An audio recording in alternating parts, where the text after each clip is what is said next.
자, 오늘 차트 공부 벌써 네 번째 시간이 됐습니다. 제가 이전에는 차트 기본기라고 하면서 캔들에 대해서 알려드렸는데요. 오늘부터는 이평선에 대해서 이제 알려드리도록 하겠습니다. 우리 차트를 처음 켰을 때 나오는 장면, 이거 몇 번 봤죠? 자, 이제 제일 기본 차트 형태인데요. 보면은 일단은 이때까지 얘기한 게 빨간 파란 봉 캔들이었고요. 그 다음에 오늘부터 배울 게 가로지르는 선이에요. 이게 이평선이라고 부르는 선들입니다. 이제 여러분들 차트 키시면은 화면 상단 쪽에 종가 단순이라고 하는 글자가 있어요. 여기를 더블 클릭해서 수정도 가능한 그런 모습입니다. 이평선은 도대체 무엇이냐? 가격 이동 평균선의 줄임말이에요. 그러면은 우리가 제가 삼성전자 차트를 1차트라고 설정을 해 놓았는데 1차트에서 나오는 20선, 지금 제 차트에서는 노란 색깔 굵은 선입니다. 이것은 삼성전자의 지나온 20일 동안의 평균 가격을 뜻합니다. 그러면은 이제 주 차트에서 만약에 60선이라고 한다면은 60주 동안의 평균 가격을 얘기하는 거죠. 그리고 분해서 10분으로 내가 조정을 해놨을 때 여기서 60선이라면은 600분 동안의 평균 가격이라고 생각을 하면 됩니다. 이제 이평선이라고 하는 우리가 보는 이 선들은 지나온 이 주식 가격이라는 거죠. 지나온 주식 가격의 평균값이라고 생각하시면 됩니다. 아까 말씀드린 대로 이 종가 단순이라고 하는 것을 더블 클릭을 하시면은 이렇게 이제 설정할 수 있는 창이 나오거든요. 그래서 내가 어떤 기간 동안의 선을 보고 싶은지를 자유롭게 설정할 수 있어요. 기본 차트에서는 50, 20, 60, 120 이렇게 이제 5줄이 설정이 되어 있는데 내가 만약에 200을 보고 싶다. 혹은 300을 보고 싶다. 500을 보고 싶다. 그러면은 여기 이제 기간에다가 숫자를 내 맘대로 써넣으면 돼요. 내 맘대로 써넣을 수 있어요. 그리고 이제 저는 차트에 보면은 21선만 굵게 표시를 해놨잖아요. 이렇게 이제 선 굵기도 내가 원하는 대로 다 설정할 수 있고 꼭 5개를 보지 않아도 되거든요. 제가 이제 나스닥 차트 같은 데는 또 3개의 선만 그어놨어요. 내가 이제 보고 싶은 것만 보는 것도 가능합니다. 선 3개 써도 되고 선 하나 써도 상관없어요. 그래서 이평선이라고 하는 거는 사실 기본 차트에서는 이렇게 나오기는 하지만 내가 원하는 대로 설정도 할 수 있고 변형할 수 있다 하는 거. 여러분들이 이것저것 설정을 해보고 좀 더 정확한 선을 찾을 수도 있어요. 그죠? 여긴 없지만 기본 차트에는 없지만 내가 만든 새로운 선을 적용해서 보는 것도 가능해요. 해봐도 됩니다. 이평선은 지나온 주식의 평균 가격이고요. 이것이 평균 값이기 때문에 지지대나 혹은 저항대로 작용할 수 있어요. 이평선보다 캔들이 위에 있을 때에는 지지대가 될 가능성도 있고요. 이평선보다 캔들이 아래쪽에 있을 때는 이것이 저항대가 되기도 해요. 이 삼성전자 같은 경우도 잘 보면 이 61선 초록 색깔 선에서 한번 저항을 받은 것을 볼 수 있어요. 언제냐면 5월 18일 수요일에 한번 여기 근처에서 윗꼬리를 달고 내려왔고요. 그리고 이제 5월 23일 월요일에는 한번 이 이평선 자리를 돌파하려고 했어요. 그런데 실패했죠. 다시 음봉 그리면서 내려왔으니까. 아, 이거 뚫으려고 노력은 해봤는데 결국은 매물 출에 나오면서 밀려버렸구나. 라고 해석하는 거예요. 그래서 주식에서도 이 이평선을 활용한 대응도 사실 가능해요. 이평선을 기준으로 해가지고 지지받거나 혹은 저항받거나를 보고 차익 실현을 한다든지 아니면은 지지받는 것을 보고 매수 단타를 들어간다든지 이런 것도 해볼 수 있어요. 이제 지나온 차트들을 보면서 이평선이 어떻게 작용했는지를 우리가 확인할 수 있고, 그게 그 모습을 보면서 우리가 이평선 근처에서 대응 전략도 짜볼 수 있다는 거죠. 대신에 제가 제일 마지막 줄에 적어 놓은 게 주의점이에요. 더 큰 돈으로 돌파될 수 있음. 저항대가 있다고 하더라도 이것보다 더 큰 돈, 훨씬 더 큰 돈, 예를 들어서 이때에 만들어진 매물대가 1,000억 원으로 만들어졌다면 여기보다 만약에 3,000억 원의 매수세가 들어온다면 그러면은 뚫어낼 수 있는 거예요. 그죠? 이평선 상관없이 그냥 장대 양봉 그리는 주식들도 있잖아요. 그죠? 그런 것처럼 어쨌든 더 큰 돈이 들어오거나 혹은 더 큰 돈의 매물이 출회된다거나 하면은 이평선도 상방 돌파 또는 하방 돌파 될 수 있습니다. 이평선이라는 게 이제 100%는 아니라는 거죠. 하지만 확률이 높은 보조지표다. 그러면 이제 이평선에서 우리가 봐야 되는 거는 일단 첫 번째로는 정배열과 역배열이라는 게 있어요. 정배열이라고 하는 거는 이평선이 짧은 이평선이 제일 위에 있고 그 다음에 순서대로 착착착착 내려오는 거예요. 그런 주식이 뭐가 있는지 이제 주식은 아니고 사실 이거는 선물 차트입니다만은 크루드 오일이거든요. 이제 국제 원유 가격이 최근에 계속해서 상승하고 있다는 얘기를 들으셨죠. 그래서 이 차트를 보면은 일봉상으로 계속해서 우상향하는 모습을 그리는 걸 보실 수 있어요. 잘 보면 이평선도 제가 딱 3개만 그어놨어요. 21선, 61선, 121선. 그럼 이제 21선 제일 짧은 게 제일 윗줄에 있죠. 그 다음에 60선, 120선. 이렇게 짧은 것부터 차례차례 이평선이 배열되는 걸 보고 정배열이라고 불러요. 이거는 무엇을 뜻하냐면 이 차트가 이 상품의 가격이 또는 이 주식의 가격이 우상향하고 있다는 것을 얘기해요. 추세적으로 상승하고 있다. 꾸준하게 올라오고 있다라는 걸 뜻하는 거고요. 이제 이평선의 순서는 20, 60, 120 순서로 천천히 차례대로 그어지죠. 그래서 이제 캔들 그림을 보면은 저점과 고점이 점점 높아지는 것을 볼 수 있어요. 주식 중에는 어떤 게 있었냐면은 최근에는 LIG 넥스원 같은 게 이런 식으로 그림을 그리고 있어요.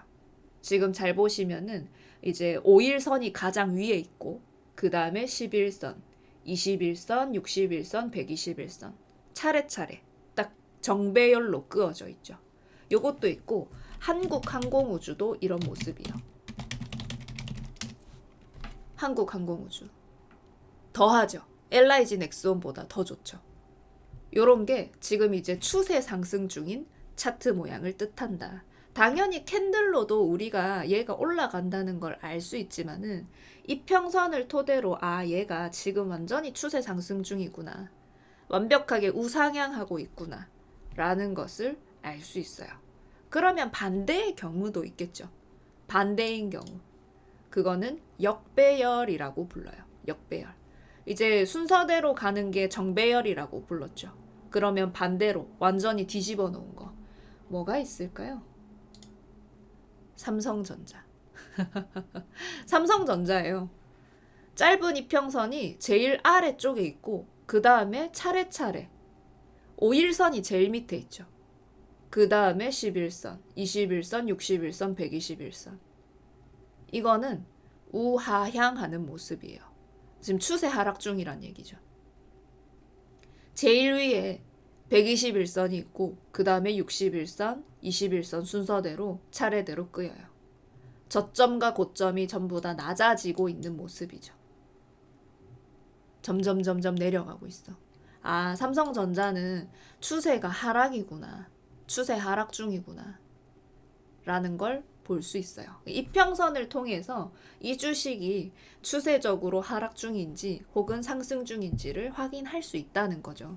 그러면은 우리가 떨어지는 칼날을 받는 게 당연히 무서운 게 맞는 거예요. 용기 내서 들어갈 타이밍이 아니라는 거죠. 그죠? 최저점을 잡는다는 게 사실은 좀 어불성설인 거예요. 당연히 추세 상승할 수 있는 아이를 잡아야겠죠. 추세 하락하는 아이를 잡는 게 아니라. 많은 분들이 많이 빠진 걸 잡으려고 해요. 그죠? 아, 많이 빠졌으니까 반등하겠지.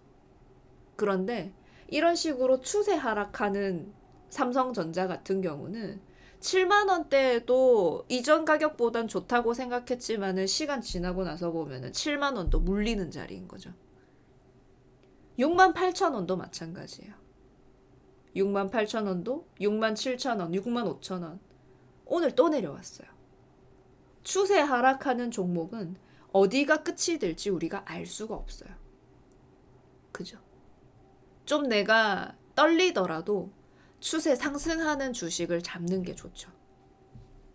그래야 수익이 날 테니까. 그래서 이평선을 우리가 토대로 봤을 때 역배열인 주식을 매수하는 것은 사실 매우 위험한 일입니다.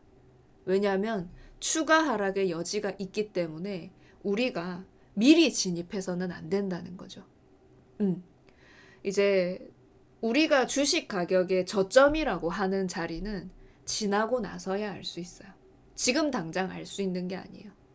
내가 오늘 당장 뭐 어제만 해도 사실 64,700원에서 어제 삼성전자를 잡았다면 사실 아래 꼬리 달고 올라왔기 때문에 좀 좋아할 수 있었어요. 그런데 당장 오늘만 해도 결국은 추가 하락을 하게 된 거예요. 그죠? 근데 한국항공우주 같은 경우는 이렇게 시장이 안 좋은데도 불구하고 상승세를 유지하고 있어요. 많이 안 떨어지죠. 밀려도 이평선인 거예요. 밀려도 이평선. 그럼 저런 것들은 언제 들어가야 되냐? 저런 것들은 삼성전자 같은 것들은 언제 들어가야 되냐? 이걸 기다려야 돼요. 최저점 이걸 아파스라고 하는 종목이거든요. 제 얼굴 뒤에 있는 건데 최저점이 지금 27,200원이거든요. 단위 이제 이전 가격도 있긴 한데 일단은 많이 빠졌을 때 내려오는 칼날을 잡는 게 아니라 다지기 하고 돌리고 나서 들어가도 늦지 않다는 거예요. 그죠? 그럼 삼성전자는 아직 이 구간인 거죠. 요 앞에요. 그게 언제가 저점이 될지는 나중에 돌리고 나서야 아는 거예요. 돌리고 나서야. 그러면 카카오 같은 애는 어떨까요? 얘도 아직이죠. 반등하려고 했으나 실패했어요. 결국은 다시 우하향하는 그림을 크게 벗어나지 못한 거예요. 카카오 같은 경우도. 다지기를 해야 돼요. 다지기를 하고 그리고 돌리는 그림까지 나와줘야 돼요. 그죠? 우하향하는 종목은 되도록이면 건드리지 않는 게 좋아요. 최저점을 잡으려고 하지 마세요. 그거는 아무리 대단한 고수가 와도 어려운 일이에요. 그죠? 하물며 초보들은 결국 물리는 결과를 낳게 되는 거죠. 그리고 정배열인 경우는 사실은 막 좋아 보여도 매수를 못해. 아까 본 한국항공우주 있죠. 이거 다 왔는갑다 싶어가지고 못 들어가는 거예요. 그건 요 앞에서도 마찬가지였을 거예요. 4만 원대에도 다 왔는갑다. 다 왔는갑다. 4만 5천 원일 때도 아이고 이거 걸리네. 다 왔는갑다. 뒤돌아서서 보면은 5만 9천 원까지 올라왔어요. 그죠? 그때 살걸. 그때 살걸. 껄무새라 그러죠. 껄무새. 저때 4만 원대 저때 그냥 돌파 매수했었어야 됐는데 이미 다 왔다는 생각이 들어서 이런 거는 못 사요. 그런데 사실은 그 떨림을 이겨내고 사야 수익을 낼 수 있긴 해요. 그러면은 이거는 그럼 추격 매수를 해야 되느냐? 그건 아니에요. 이평선 눌림목을 기다려야 돼요. 이평선을 활용하자고 그랬잖아요. 그죠? 우상향하는 종목들은 많이 밀려도 크게 깨지지 않아요. 왜냐하면 기존의 모멘텀이라는 게 있기 때문에. 그래서 눌림을 줄 때 그럴 때 사는 거죠. 요런 것들은 우리가 이제 많은 주식들이 있기 때문에 그 주식들의 이 우상향하는 똑같은 모양의 차트들을 찾아보면서 이걸 어디서 매수하면 좋았을까? 나는 과연 실제로 실전에서 대응할 수 있었을까? 계속해서 찾아봐야 돼요. 그래서 우리가 사실 최저점이 어딘지, 최고점이 어딘지는 사실 잡을 수 없는 거라고 생각하고 항상 분할로 접근을 해야 돼요. 그죠? 어디가 최고점인지, 어디가 최저점인지 알 수 없어요. 그건 우리가 만드는 게 아니에요. 그거는 메이저들이 만드는 거예요. 야, 이제 우리 저거 팔래 하면은 차익 실현 나오면서 무너지는 거고, 아, 이제 우리 저거 살래. 어쨌든 돈 많은 자들에 의해서 돌아가는 게 주식시장이잖아요. 그죠? 그러니까 항상 우리가 최저점, 최고점을 예단하지 말자고요. 예단하지 말자. 우리 맘대로 돌아가는 게 아니다. 그래서 우리가 해야 될 거는 그거죠. 분할로 접근하기. 여기서 나오는 거예요. 분할 매수, 분할 매도가 왜 나왔겠어요? 개인들은 다 모르니까. 못 잡으니까. 그죠? 분산 투자도 마찬가지예요.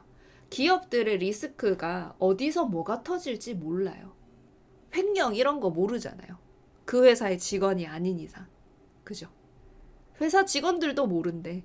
오스템 임플란트 한참 뒤에 알았잖아요. 우리은행도 마찬가지고. 그런 뒤통수들은 어디서든 나올 수 있기 때문에 분산 투자가 필요한 거고, 그리고 이제 분할 매수 같은 경우도 어디가 최저점이고 어디가 최고점인지 모르기 때문에 우리가 꼭 해야 되는 거예요. 그래서 이평선에서 우리가 힌트를 얻을 수 있어요. 아, 이 주식은 사면 안 된다. 역배열인 주식은 되도록이면 건들지 말자. 그죠? 그러면 오늘은 이평선 첫 번째 시간에서 정배열과 역배열에 대해 알아봤는데, 다음 시간에는 크로스에 대해 알아볼 거예요. 즉, 돌리는 차트는 어떤 모양인가. 아까 봤던 라파스 같은 거.